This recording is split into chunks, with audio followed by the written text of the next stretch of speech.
Hi hello welcome back to latest learn. ഇത് നമുക്ക് മലയാള സാഹിത്യത്തിൽപ്പെട്ട ഒരു സാഹിത്യ രൂപത്തിൻ്റെ പ്രത്യേകതകൾ എന്തൊക്കെയാണെന്ന് നോക്കാം. അപ്പോൾ പറയാൻ പോകുന്നത് ചെറുകഥയെക്കുറിച്ചാണ്.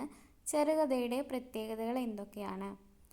ഒന്നാമത്തേത് സംക്ഷിപ്തത ആണ്. അതായത് ചെറുകഥ വളരെ കുറച്ചധികം പേജുകളിലായിരിക്കും ഉണ്ടാവുക. അതായത് നോവൽ പോലെ ഒരുപാട് വോളിയങ്ങളായിട്ടോ അല്ലെങ്കിൽ ഭാഗം 1 ഭാഗം 2 അങ്ങനെയൊന്നും ഉണ്ടാവില്ല. ഒരു ചെറിയ ബുക്കിൽ കുറച്ച് പേജിൽ ചെറിയ കഥയായിട്ടാണ് ഉണ്ടാവുക.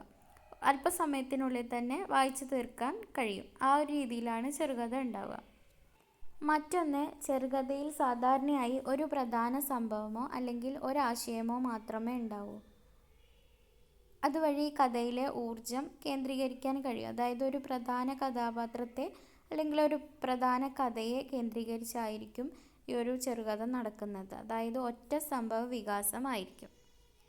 കഥയുടെ അവസാനം ഒരു മനോവൈജ്ഞാനിക ആഘാതം വായനക്കാരിൽ ഉണ്ടാക്കാൻ സാധിക്കും. എന്തെങ്കിലും ഒരു പ്രത്യേക തരത്തിലുള്ള ഒരു ചിന്ത ഉണർത്താനൊക്കെ കഴിയും ചെറുകഥയ്ക്ക്. അതാണ് ഒരു തീവ്രതയും ഒരു ആഘാതവും ഒക്കെ വായനക്കാരിൽ ഉണ്ടാക്കുന്നു എന്ന് പറയുന്നത്. മറ്റൊന്ന്, നേരത്തെ പറഞ്ഞൊരു കാര്യമാണ് ഒറ്റ കഥാപാത്രം അല്ലെങ്കിൽ കുറച്ച് പ്രധാന കഥാപാത്രങ്ങൾ. ചെറുകഥയിലെ കഥാപാത്രങ്ങൾ കുറവായിരിക്കും. ഓരോ കഥാപാത്രവും കഥയുടെ വികസനത്തിൽ നിർണായകമായ പങ്കുവഹിക്കുന്ന ആളായിരിക്കും.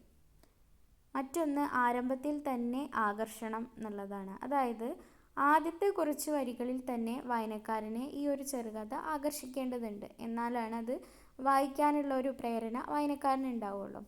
വൈകാതെ കഥയുടെ വിഷയത്തിലേക്ക് കടക്കണം.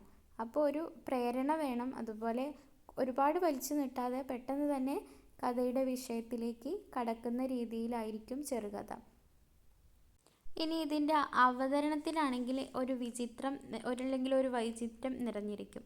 കഥാകൃത്ത് തൻ്റെ ശൈലിയിൽ കഥയെ അവതരിപ്പിക്കും.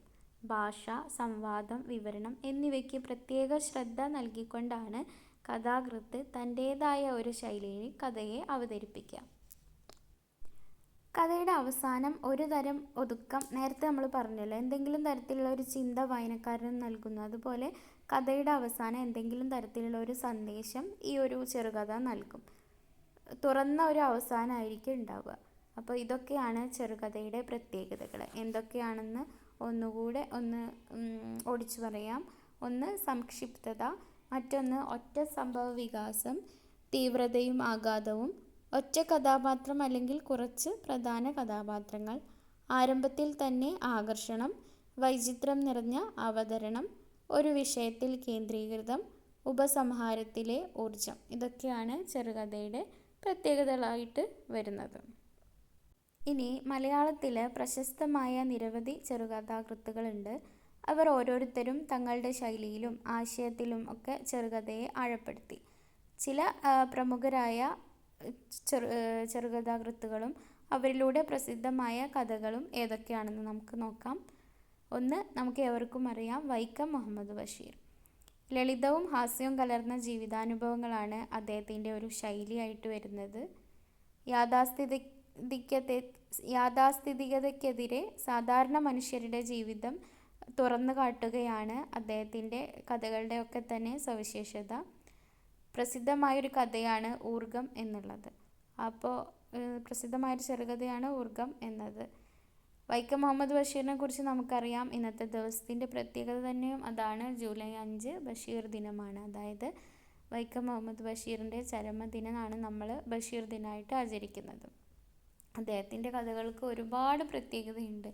നമുക്ക് വായനക്കാരന് അത് വായിക്കുമ്പോൾ നമ്മളാണ് അതെന്ന് തോന്നിപ്പോവും. അതായത് നാടൻ രീതിയിൽ ആ കഥ വായിക്കുന്നവർക്ക് തന്നെ അത് തൻ്റെ അനുഭവമാണെന്ന് തോന്നിപ്പോകുന്ന രീതിയിലാണ് അദ്ദേഹത്തിൻ്റെ അവതരണങ്ങളൊക്കെ തന്നെയും, അല്ലേ? മറ്റൊന്ന്, MT വാസുദേവൻ നായരാണ്. ആഴമുള്ള മാനസിക ചിത്രം, നാടൻ പശ്ചാത്തലം, അതാണ് അദ്ദേഹത്തിൻ്റെ ശൈലി. ആന്തരിക ചിന്തകൾ, തീവ്രമായ മാനസിക സംഘർഷങ്ങൾ എന്നീ സവിശേഷതകളിലൂടെ ആണ് അദ്ദേഹത്തിൻ്റെ കൃതികളൊക്കെയും കടന്നു പോകുന്നത്. ശാന്തി എന്നൊരു കഥയാണ് അദ്ദേഹത്തിൻ്റെ പ്രസിദ്ധമായ കഥ. മറ്റൊരു എഴുത്തുകാരൻ തകഴി ശിവശങ്കരപ്പിള്ളയാണ്. സാമൂഹിക വസ്തുതകളുടെ ആഴമുള്ള അവതരണമാണ് അദ്ദേഹത്തിൻ്റെ ശൈലി. തെക്കൻ കേരളത്തിലെ സാധാരണ ജനങ്ങളുടെ ജീവിതം അദ്ദേഹം കഥകളിലൂടെ തുറന്നുകാട്ടി. കണ്ടപ്പള്ളി ചെരിവ് എന്നതാണ് അദ്ദേഹത്തിൻ്റെ പ്രധാന കഥ. കത്തോലിക്ക വിശ്വാസ സാംസ്കാരിക പശ്ചാത്തലം ആസ്പദമാക്കിയിട്ട് വിശ്വാസം, ആധുനികത, സാമൂഹിക പോരായ്മകൾ എന്നീ സവിശേഷതകളെ മുൻനിർത്തി കഥ എഴുതിയ ആളാണ് സക്കറിയ എന്ന കഥാകൃത്ത്. അപ്പോസ്തലൻ എന്നതാണ് അദ്ദേഹത്തിൻ്റെ ഒരു പ്രധാന കഥ. മറ്റൊന്ന് സുകുമാർ അഴീക്കോടാണ്. ആധ്യാത്മികവും തത്വചിന്താപരവുമായ കവിതാസമാനമായ ശൈലിയിലൂടെ കഥ എഴുതി. ഭാഷയുടെ ആലങ്കാരികതയും സംസ്കാരത്തിൻ്റെ ആഴവും ഒക്കെ നൽകി എഴുതി. അദ്ദേഹത്തിൻ്റെ പ്രസിദ്ധമായ കഥയാണ് വീരത്തമ്മ. ദാർശനികതയും ആധുനികതയും ഒക്കെ കൂടെ കൊണ്ട് തത്വചിന്തയിലൂടെ മനുഷ്യാവസ്ഥയുടെ അന്വേഷണങ്ങൾ എന്നുള്ള സവിശേഷത മുൻനിർത്തി കഥ എഴുതിയ ആളാണ് ആനന്ദ്. കാടിൻ്റെ കഥ എന്നതാണ് അദ്ദേഹത്തിൻ്റെ പ്രസിദ്ധമായ കഥ. സ്ത്രീ പുരുഷ വ്യവസ്ഥകളുടെ വിമർശനാത്മകമായ കാഴ്ചപ്പാട് സ്ത്രീ അനുഭവങ്ങളിലൂടെ ലിംഗനീതിയിലൂടെ അവതരിപ്പിച്ച കഥാകാരിയാണ് സാനിയ. പിന്നീട് എന്നതാണ് അവരുടെ പ്രസിദ്ധമായ കഥ. ചെറുകഥ മലയാള സാഹിത്യത്തിൽ ഏറെ ശക്തി ആർജിച്ച രീതിയാണ്. മലയാള സാഹിത്യത്തിൽ തന്നെ വളരെയധികം ശക്തിയുള്ള ഒരു രീതിയാണ് ചെറുകഥ എന്നത്.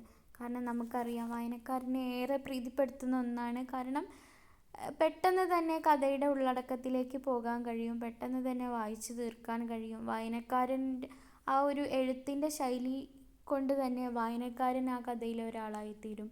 അതുകൊണ്ട് തന്നെ വളരെ ശക്തി ആർജിച്ച ഒരു സാഹിത്യ രൂപമാണ് ചെറുകഥ എന്നുള്ളത്. ഇന്നത്തെ വീഡിയോയിൽ ചെറുകഥ എന്ന സാഹിത്യ രൂപത്തിൻ്റെ പ്രത്യേകതകളും പ്രശസ്തമായ ചെറുകഥാകൃത്തുക്കളും അവരുടെ സവിശേഷതകളും അവരുടെ കൃതികളും പ്രധാനപ്പെട്ട കൃതിയൊക്കെയാണ് ഇന്നത്തെ വീഡിയോയിൽ നമ്മൾ പരിചയപ്പെട്ടത്.